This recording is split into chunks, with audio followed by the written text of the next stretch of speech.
This quick guide explains how to buy shares of Rio Tinto Group.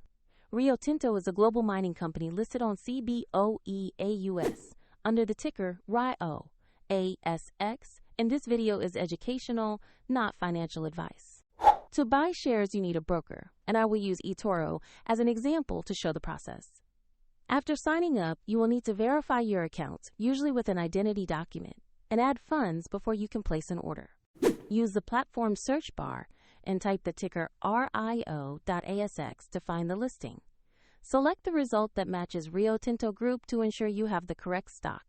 On the asset page, you will see basic company information and a price chart. Check the company name and the RIO.ASX ticker to confirm this is the right Rio Tinto listing. Tap Invest or Buy, enter the amount you want to allocate, and then carefully review the order details before confirming.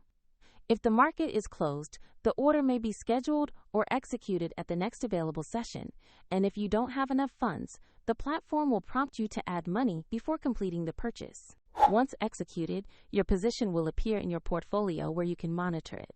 Check the description for the link to eToro if you want to follow this walkthrough.